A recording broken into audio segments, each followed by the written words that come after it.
Assalamualaikum warahmatullahi wabarakatuh. Selamat datang kembali di tutorial bagian kedua, yaitu metabolisme mikroba kaitannya proses anabolisme. Kalau kemarin kalian sudah belajar katabolisme, yaitu pengubahan dari senyawa kompleks menjadi sederhana.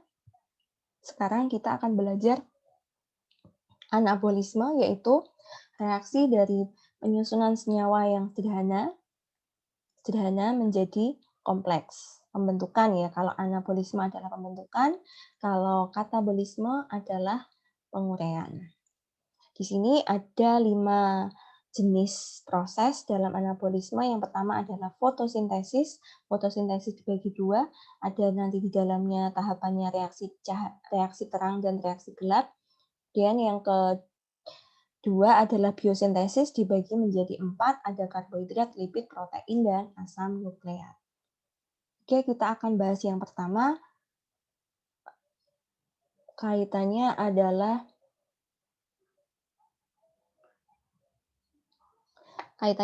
ini. Nah, yang pertama adalah fotosintesis. Fotosintesis apa sih itu? Fotosintesis itu adalah reaksi pembentukan dengan bantuan cahaya energinya. Nah, di sini kelihatan bantuannya cahaya, dan kalau kalian perhatikan, ini adalah ringkasan dari materi kita untuk fotosintesis, di mana melibatkan 2 reaksi, yaitu fotofosforilasi atau reaksi terang, dan yang kedua adalah Calvin-Vinson cycle atau reaksi gelap. Gimana aja sih, siapa aja sih yang mengalami fotosintesis? Bisa kalian perhatikan di sini di alga, tumbuhan, dan beberapa bakteri prokariotik maupun eukariotik. Dan untuk jenis-jenis fotosintesis nanti dibedakan menjadi 2 jenis, yaitu anoksigenik, berarti hasil akhirnya nanti tidak ada oksigennya, dan yang kedua adalah oksigenik fotosintesis, hasil akhirnya tidak ada oksigennya. Ini kalau kalian perhatikan di slide selanjutnya dulu, waktu SMA kalian akan mengetahui bahwa fotosintesis adalah reaksi kimianya kalau digambar cuma seperti ini ya. 6CO2 plus 6H2O dengan bantuan energi cahaya di tempatnya di klorofil atau di kloroplas menghasilkan C6H12O6 plus 6O2. Tapi kenyataannya tidak bisa seperti itu. Ringkasan secara singkat adalah di sini. Jadi bahan bakunya kalau kalian perhatikan itu ada CO2 sama H2O. Nah, CO2 itu, H2O nanti digunakan untuk reaksi terang dengan hasil akhirnya adalah O2. Sedangkan CO2 itu digunakan di reaksi gelap dengan hasil akhirnya adalah gula. Nah, di sini hasil akhir untuk reaksi terang tidak hanya O2 saja, tapi di sini ada hasil akhir yang lain, yaitu menghasilkan energi ATP dan NADPH2. Sedangkan hasil akhir dari hasil akhir dari reaksi gelap selain gula itu ada pelepasan dari ADP dan NADP plusnya. Gitu. Nah, ingat-ingat kalau kemarin di katabolisme tempat terjadinya kalau nggak di sitoplasma juga di mitokondria, tapi kalau fotosintesis anabolisme tempat terjadinya di dalam kloroplas, di pigmen yang berklorofil. Ada klorofil alfa, klorofil beta, dan juga karoten. Reaksi utamanya tadi ya terang sama gelap. Nah, bagian di kloroplas itu ada 2 untuk reaksi, karena reaksinya ada 2, apakah dua-duanya sama-sama terjadi di tempat yang sama? Sama sebenarnya ya di kloroplas, tapi bagian dalam kloroplasnya itu beda-beda. Kalau reaksi terang itu terjadinya di ruang tilakoid ini, karena penyerapan pigmen warnanya atau cahaya mataharinya itu diserap di dalam ruang tilakoid ini, pelindungnya namanya grana. Nah, sedangkan untuk reaksi gelap terjadinya di stroma, bagian di cairan di dalam kloroplas. Reaksi terang, di sini ada beberapa macam pigmen adik-adik. Jadi secara garis besar pigmennya ada klorofil, klorofil alfa, beta, karoten, kemudian ada pigmen lain yang kita akan bahas. Nah, reaksi terang adalah reaksi penangkapan energi cahaya matahari ya, terutama untuk sinar-sinar visibelnya oleh membran tilakoid untuk menaikkan elektron berenergi rendah yang berasal dari H2O. Makanya nanti reaksi terang ada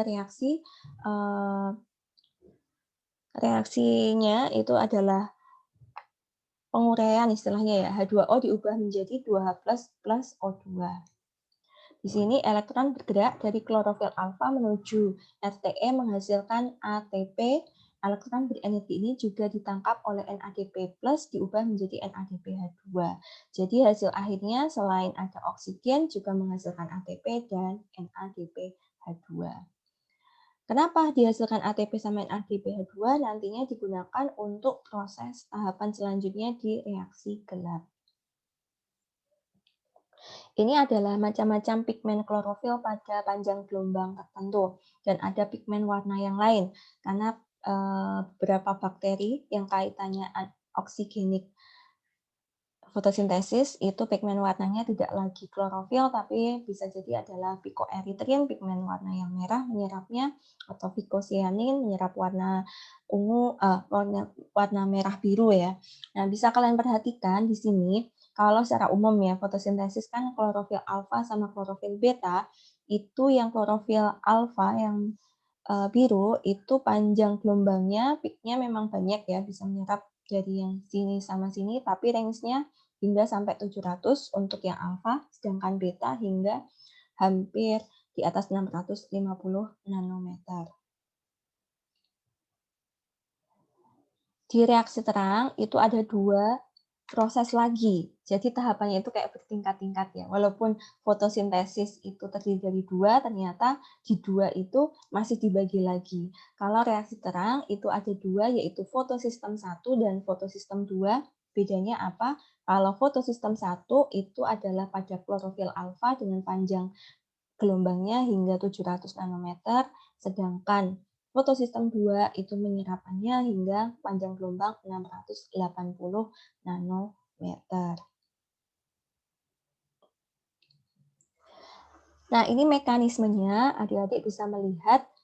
Tadi ya saya sudah jelasin mulainya dari fotosistem 2 ya. Jadi pada panjang gelombang yang 680 nanometer dulu. Di sini terlihat reaksi yang terjadi adalah reaksi transfer elektron sebenarnya ya di sini. Tapi selain itu terjadi juga pembentukan energi, yaitu ada di sini ADP diubah menjadi ATP karena kan reaksinya tadi elektronnya kan ini ya. Elektronnya itu elektronnya siapa? Nah, elektronnya itu adalah elektron dari senyawa H2O yang ditangkap. Kalian ketahui H2O kalau direaksi diuraikan menghasilkan 2H+ plus O2 plus 2 elektron. Nah, elektronnya di sinilah yang digunakan untuk proses fotosistem 2 dan fotosistem 1. Sehingga hasil akhir dari reaksi terang adalah O2 dan juga NADPH2 dan ATP. Oh ya, di sini ada H+. H+ ya, H+-nya sebenarnya digunakan untuk pengubahan dari senyawa NADP menjadi NADPH2 agar energinya lebih banyak. Jadi ingat, kalau di reaksi terang itu dihasilkan energi. Nah, ini reaksi yang kedua, kalau fotosintesis. Setelah reaksi terang, hasilnya tadi O2, energi, dan NADPH2, kemudian dilanjutkan ke reaksi gelap.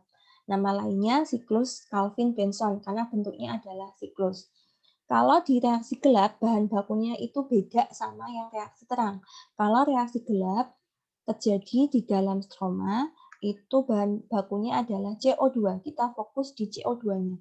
Tahapannya itu ada 3, tahap fiksasi CO2, tahap reduksi atau kebalikan dari glikolisis, dan tahap regenerasi. Tahap fiksasi bisa kalian lihat di sini, itu adalah penambatan CO2 oleh ribulosa bifosfat menjadi 3 fosfogliserat. Atau disingkatnya langsung aja dibaca PGA. Kalau kalian penasaran senyawanya itu seperti apa, PGA itu seperti ini yang saya gambar. Jadi ada gugus aldehidnya, ada gugus alkoholnya, ada gugus fosfornya. Nah, di sini yang perlu kalian perhatikan bahwa fosfogliserat itu terdiri dari 3 atom C. Kemudian, tahap yang kedua adalah reduksi. Reduksi di sini adalah reduksi dari senyawa PGA. PGA ini kita reduksi, kita ubah. Yang mula-mula dari PGA kita ubah dulu menjadi PGAP, yaitu 1,3-bifosfogliserat. kemudian diubah lagi menjadi PGAL atau G3P, glukosa 3 fosfat. Nah, kalau kalian perhatikan di sini, bahan baku PGA ini selain butuhkan bahan baku PGA, tahapan reduksi juga memerlukan energi dan juga NADPH2. Dari mana ATP dan NADPH2-nya? ATP dan NADPH2-nya diperoleh dari hasil reaksi terang. Jadi digunakan di reaksi gelap. Paham? Kalau energinya digunakan, tapi kalau O2-nya tidak digunakan, tetap sebagai hasil produknya di fotosintesis. Sampai sini jelas ya? Oke. Ketiga adalah tahap regenerasi. Regenerasi adalah pembentukan kembali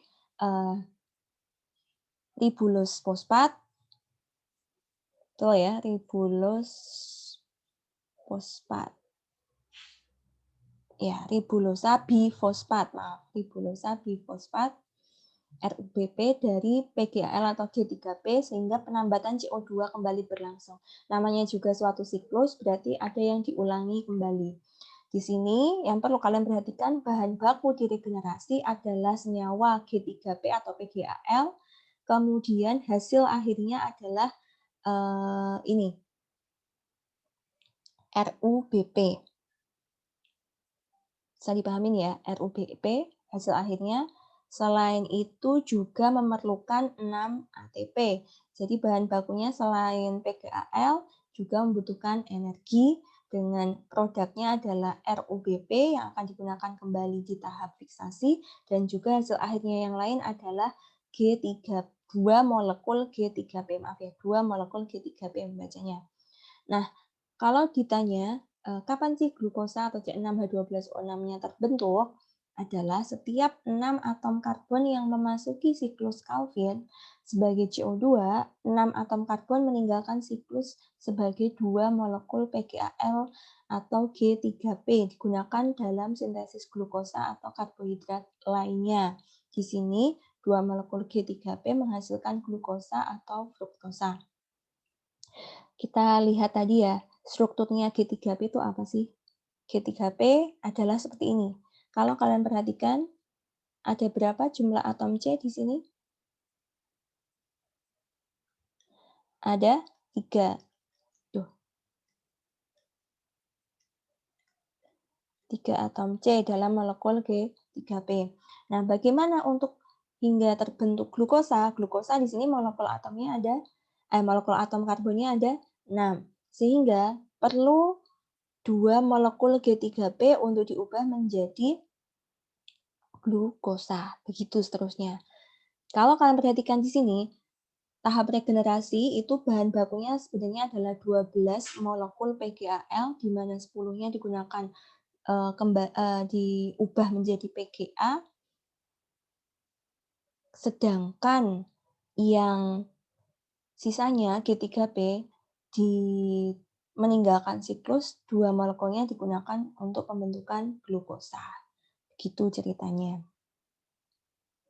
Ini adalah mekanismenya, adik-adik bisa melihat secara ringkas. Ringkasannya adalah semua reaksi fotosintesis dalam kloroplas, kalau light-nya membutuhkan cahaya, bahan bakunya H2O, hasil akhirnya O2, ada ATP dan NADPH2, sedangkan di reaksi gelap, itu adalah bahan bakunya CO2, hasil akhirnya adalah gula, kemudian memerlukan bantuan ATP dan NADPH2. Kemudian juga mengeluarkan atau menghasilkan adalah pengubahan ATP menjadi ADP dan juga NADPH2-nya juga menjadi NADP+ di keluarnya. Gitu. Nah, ini kalau di sini bisa kalian perhatikan untuk Calvin cycle itu ada 3 tahap ya. Hasil akhir fiksasi CO2, reduksi, dan regenerasi. Di sini hasil akhir fiksasi CO2 itu adalah 3 fosfogliserat, kemudian hasil akhir dari reduksi adalah G3P, sedangkan hasil akhir regenerasi adalah ribulose bifosfat. Di sini bisa terlihat ada 2 molekul G3P yang bukan dibuang, ini yang meninggalkan siklus Benson cycle. Siklus Calvin bensonnya. Nah, ini perbedaannya, jadi reaksi terang, reaksi gelap sudah saya bilang dari tadi, perbedaannya ada 4, bisa kalian baca sendiri ya. Kemudian, ini jenis-jenis fotosintesis tadi yang sempat saya jelasin. Kalau anoxygenic fotosintesis itu tidak menghasilkan O2, biasanya terjadi pada bakteri-bakteri atau mikroba yang sifatnya prokariotik atau belum memiliki membran inti. Tapi kalau yang oksigenik rata-rata di bakteri eukariotik. Donor elektronnya karena bukan dari H2O air, maka donornya adalah dari H2S bahan bakunya. Senyawa-senyawa anorganik atau bisa juga dari senyawa organik. Dan reaksinya hanya terjadi satu fotosistem saja kalau di reaksi terangnya. Sedangkan oxygenic fotosintesis itu terjadi di bakteri cyanobacteria, di alga, organisme eukariotik juga. Donor elektronnya adalah 2O sehingga dapat teroksidasi membentuk O2.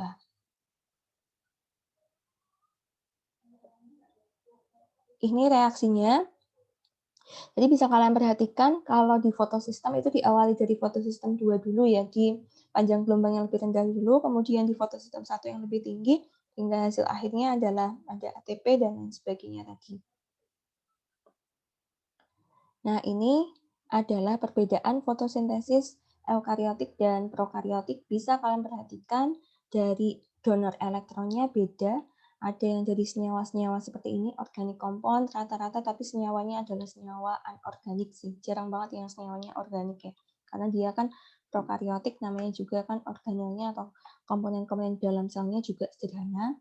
Tempatnya untuk yang prokariotik, cyanobacteria memiliki kloroplas, tapi kalau yang di prokariotik lainnya, tempat terjadinya bisa jadi hanya di membran selnya, untuk tempat terjadinya fotosintesisnya masih sederhana sekali, ataupun di sitokrom.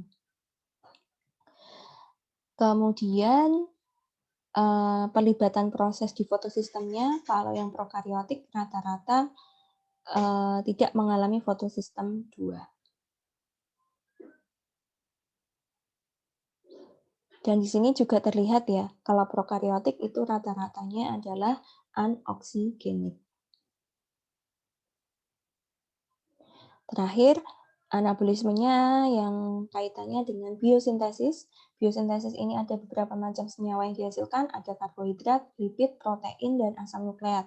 Ringkasannya dari glukosa tadi yang bentuknya monosakarida dari proses fotosintesis, itu diubah menjadi disakarida dan polisakarida dengan nama prosesnya kebalikan dari glikolisis ya, istilahnya gluconeogenesis. Sedangkan lipid itu pada dasarnya mirip sama komponen dari karbohidrat.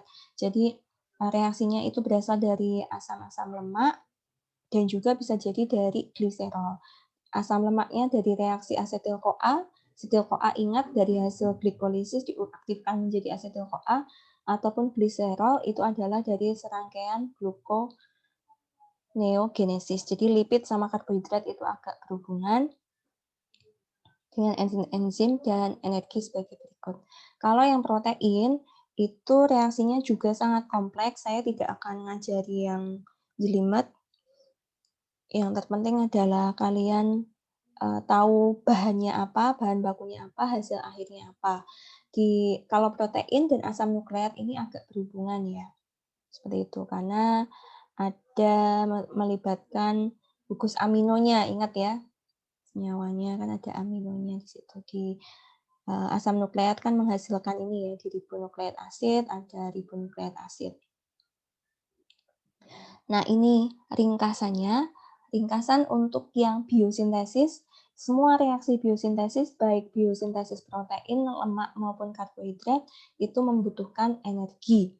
Di mana di sini bahan bakunya yang beda-beda. Bahan baku untuk karbohidrat atau polisakarida itu berasal dari glukosa. Di sini glukosanya bisa diambil dari G3P, dari pirufat ke 3P, kemudian menjadi glukos dari fotosintesis ya. Di sini ada keterangan glukosintesis.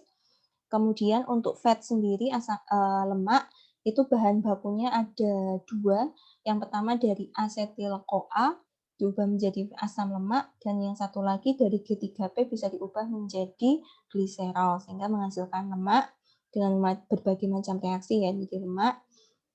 Kemudian yang protein itu bahan bakunya dari asam amino melalui citric acid cycle, asam sitrat, sehingga aminonya adalah amino grup ya, bahan bakunya di amino grup menjadi asam aminonya diambil dari asam di citric acid cycle di siklus Krebs kan ada ya. Nah, kemudian menghasilkan protein. Gitu, terakhir ini adalah ringkasan secara keseluruhan, baik untuk reaksi katabolisme dan anabolisme. Di sini kalau kalian baca, ada yang berwarna merah, ada yang garis yang berwarna hijau. Kalau yang merah itu artinya adalah katabolisme, artinya pemecahan dari senyawa yang kompleks. Jadi yang di atas, protein, nukleik asid, polisakarida, dan lipid itu adalah senyawa kompleksnya, sedangkan senyawa sederhananya dari anabolic pathway di sini adalah CO2, H2O, kemudian gugus amino, bahan baku yang untuk senyawa sederhananya ya, aminonya adalah NH3. Kemudian di sini apa tadi? Kalau antara lipid sama polisakarida bahan bakunya bisa diperhatikan agak mirip ya, karena jalurnya kalau kalian perhatikan kan sebenarnya hasilnya itu kan dari G3P ya, bahan baku yang untuk di anabolic pathway-nya dari G3P menghasilkan gliserol menjadi lipid, ataupun dari asetil-CoA menjadi fatty acid menghasilkan lipid, seperti itu. Oke, mungkin itu saja dari saya. Kemudian ini sedikit penjelasan untuk nucleic acid. Nucleic acid ini kalau di katabolic pathway-nya, nucleic acid menjadi nukleotida ya, sehingga menghasilkan asam fosfogliserik. Makanya menghasilkan ATP dan sebagainya di sini ya, ada gugus fosfonya ya di nucleic acid-nya. Kemudian sedangkan untuk membentuk dari asam nukleik itu sendiri, itu pathway-nya adalah dari sini ya, dari gluconeogenesis ada, karena menghasilkan ini, ada juga bantuan harusnya ya dari gugus amino, harusnya juga ada melibatkan untuk pembentukan asam nukleatnya. Baik, begitu saja penjelasan dari saya. Terima kasih. Assalamualaikum warahmatullahi wabarakatuh.